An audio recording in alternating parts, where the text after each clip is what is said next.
welcome back to our little invitation videos. And I wanted to talk today about another idea. And we spoke about how having an addiction especially hurts other people. So sometimes when something we're doing hurts another person, we will stop. And when it hurts just us, maybe we won't have the strength to stop.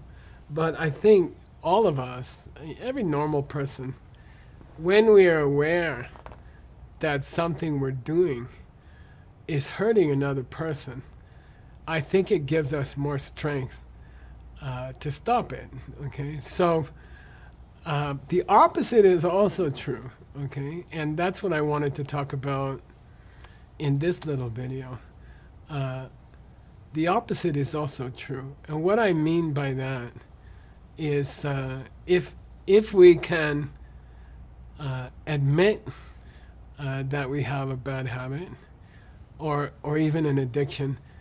And by the way, I think you're getting the feeling that I'm getting, that maybe the line between my bad habits, my not so bad habits, and my addictions, maybe that line is a shifty line, you know. Maybe bad habits cross over into addictions sometimes. And then maybe addictions get downgraded sometimes into bad habits, and then they flare back up into an addiction. So I think that line between a bad habit and an addiction, it kind of moves back and forth. They're both bad because a bad habit kind of makes fertile ground for an addiction. And then obviously addictions, once you have a full-blown addiction, it messes with your mind, and you can have a lot of bad habits come out of that. Now, but what I wanted to focus on today is a little more positive. If we can identify and admit and be honest with ourselves that we have an addiction or a bad habit, the cool thing is, if we can find a new method, which is what we're offering at DCI Global, if we can find a new method to stop our bad habits or to stop our addictions, that has an immediate good effect on other people. You know, something great happens to the people around us. You know, suddenly we're able to really help the people around us. A person who has had an addiction or a person who has had bad habits and who's even just fighting with those is already helping the people around them. And those people know it, and they respond to you, and it's a great feeling. Okay, so the first picture I'm going to show you here, I was trying to find a picture of a bad habit or an addiction using up mind space. Okay, it takes up mind space. You know, it doesn't matter what's the addiction: alcohol, internet, food. It uses up mental space. You know, you got to think about how to get it. You got to think about where to go to get it. You got to think about how to deal with the fallout, how to hide it from your family, or you know, what to do when you don't feel well because you ate too much, and like that. It's a tremendous drain on your brain space when you have an addiction. Okay, it cuts down, like alcohol literally destroys brain cells, right? They measured it recently that an alcohol addiction results in the brain shrinking, and sometimes that damage is permanent. But we can all agree that just having an addiction or having a bad habit, it takes a lot of mental space up. And what I want you to try to imagine is you had an addiction for a long time, and you were coping. You know, you didn't get fired yet, You got in some trouble with the police because you were drinking and driving. You had trouble. It didn't, get you fired, or it didn't get you a divorce yet. And that's sucking up your mind time. What happens if you get that mind space back?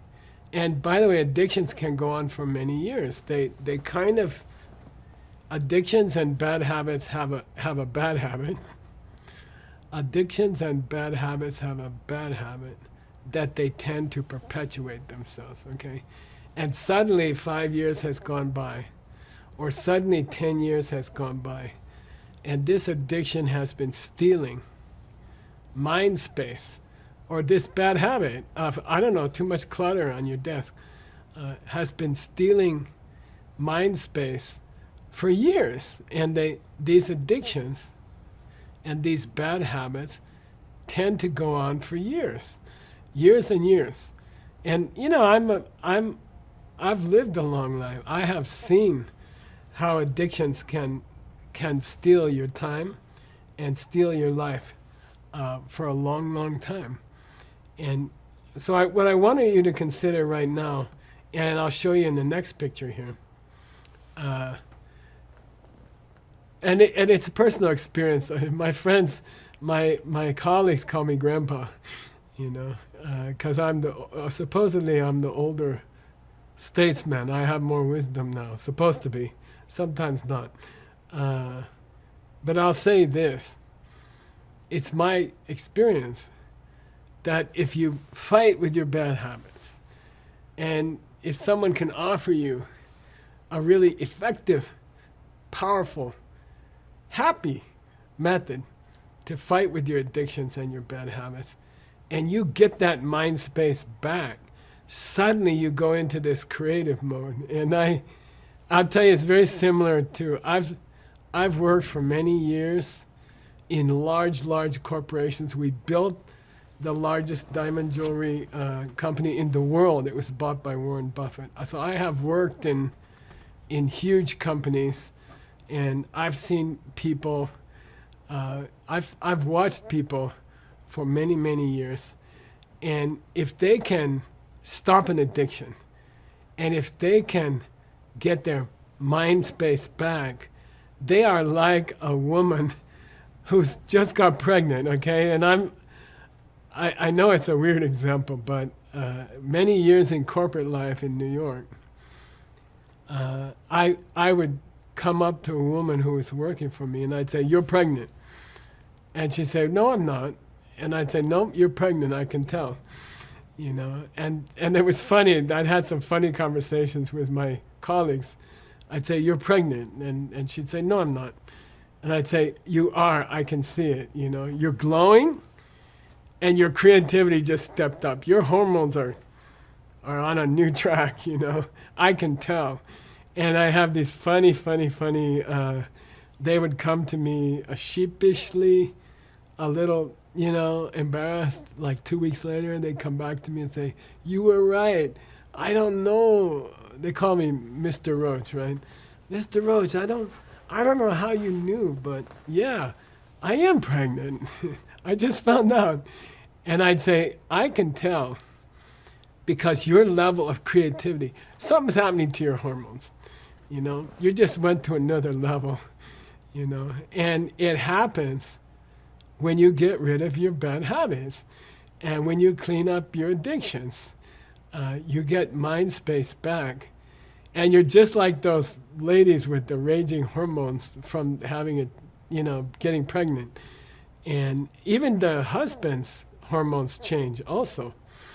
So what's going to happen is your creativity is going to go out the window. And it's so fun. You trade an addiction. You trade a bad habit for a whole new level of creativity that maybe you've never experienced in your whole life. And it's so wonderful. That feeling is, God, there's nothing like it, okay? Addictions make you feel guilty. Addictions make you feel dirty. Addictions make you tired. And then suddenly, if you can trade that for excitement and higher creativity. And here you see people working together on a project. That's so fun to trade those boring, dry, uninspiring addictions for a higher level of creativity. That's a cool trade, right? All right, next picture here, you guys. You can see in this next picture the guy with the chains, and he's free of his chains. You guys got to show me this next picture here.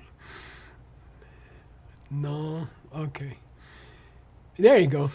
All right, and what I want to emphasize is the method that we are going to share with you is really, really cool, and you never heard of it, okay? Nobody you know ever taught it. I didn't learn it at Princeton. You know, you're not gonna learn it in any normal space. This is deep, deep, ancient wisdom. Oftentimes from 2,000 or more years ago, and it's a very fantastic and fun way to break out of your addictions and to break out of your bad habits. I can't emphasize how much it feels so good to stop an addiction, okay? It's been embarrassing, it's been draining, it's been stealing your time like a vampire, sucking your energy, and suddenly you get your life back, and you just feel so good. And this method works. This method really works. And I've used it. And I've gotten parts of my life back. And you guys can too. All right. Next picture here. There's something very, very important I want to say about this DCI level. This DCI global level. Yes, it's true that you will get your time back. But there's an added benefit, okay? There's a free, free bonus at the end of this process. And I'll tell you what it is.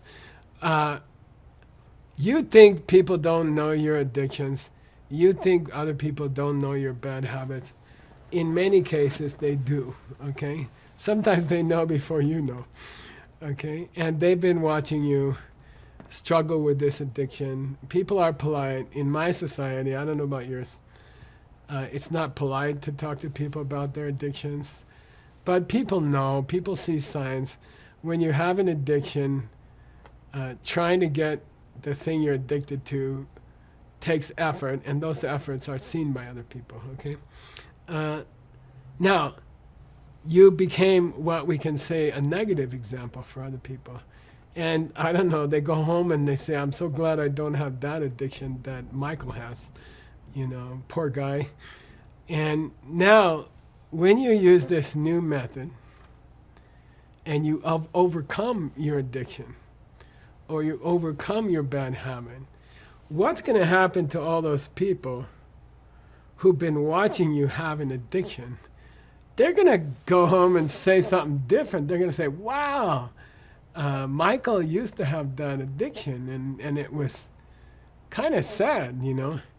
And now he's broken it. Somehow he's done it. He did it, you know. He got out of that addiction, and he looks so energized, and he's so focused, and he's so calm, and his finances are coming back, and wow, what's he doing? And by the way, that's the best kind of teacher you can be. And that kind of teacher means if you beat your addictions and you clean up your bad habits, if I ever clean up my desk, or if I ever get that bad habit stopped, I know my wife is going to come to me and say, God, honey, you did it, you know? You finally stopped that. You're not leaving your clothes around on the floor anymore.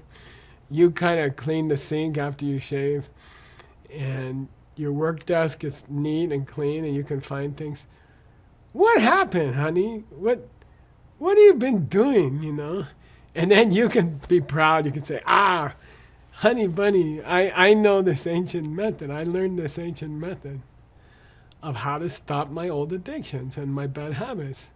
And I tried it, and it worked. And then the real bonus from stopping your addictions is that other people will automatically come to you and say, can you help me stop my addiction, okay? So this is a way of freedom that sets other people free, you see? When you set yourself free from an addiction or a bad habit, it automatically inspires other people to set themselves free, and they will come to you for help. And I'm not saying you stick your nose into other people's business and, oh, hey, you have an addiction. I use this DCI thing. You should follow me. I'm not saying that. That's not the real kind of sweet following. I'm talking about you had an addiction for a long time. Other people saw you had the addiction. You got rid of your addiction or your bad habit, and then you're such an inspiration to other people.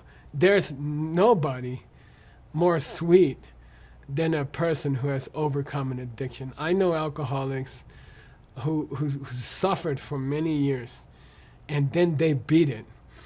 And it's so nice to be around them. It's so nice to hang out with them. They are gentle. They have suffered. They have suffered from their addictions, and they beat the addiction. And they're sweet people. They're really sweet people. And then they attract people. You know, people come to them and they help other people just by their example. And then if this method works for you, and if you try it, it will. The sweetest thing is you can, after you get rid of your bad habits and your addictions, you can help other people. Okay, next picture here. I was trying to think of an example. This is a young father, and he's making a paper airplane, and he's teaching his son how to make a paper airplane. And to me, what this photograph means to me is that you can share what you know with other people. You become a living advertisement of being clean from that kind of addiction. I think, there's an ancient poem by somebody named Nagarjuna, and he said, the sun is a beautiful, brilliant thing, but we appreciate it more after a rainstorm. When the sun comes back after dark, dark clouds and a bad, bad rainstorm, when the sun comes out, we love the sun more. And it's not that the sun changed. It's that the darkness was covering the sun, and then the darkness went away. And Nagarjuna said, people who had an addiction and then they got over an addiction, they are like the sun that comes out from behind the clouds, okay? And they're more brilliant and more appreciated by other people than anybody, okay? You become a living example for other people in the way this father is an example for his son. Okay, last picture here. I saw this picture. I couldn't help but add it and throw it in here. It's the idea of breaking away from chains. Our habits, our bad habits, our addictions, they are holding us down. They are limiting us. We're not reaching our full potential. Especially we're not as happy as we could be, And this method in DCI level 6, DCI global level 6, about stopping our addictions and stopping this downward cycle, this method really does work, okay? And I and many, many other people have used it ourselves. And we all have addictions. We all have bad habits. I still am working on some addictions. I'm still working on some bad habits. But I think you can even sense in the video, I'm extremely happy. And I have a lot of energy. And I do cool things all day long. because I have won some battles against my addictions. And you can do the same. You really can do the same. And it's a wonderful path, and it's a wonderful result from admitting we have an addiction, recognizing it, and then using this amazing ancient method to stop it and get our life back, okay? All right, so I hope you enjoyed these little videos, and I hope to see you in DCI Level 6, and especially at the free invitation event. Okay, see you then.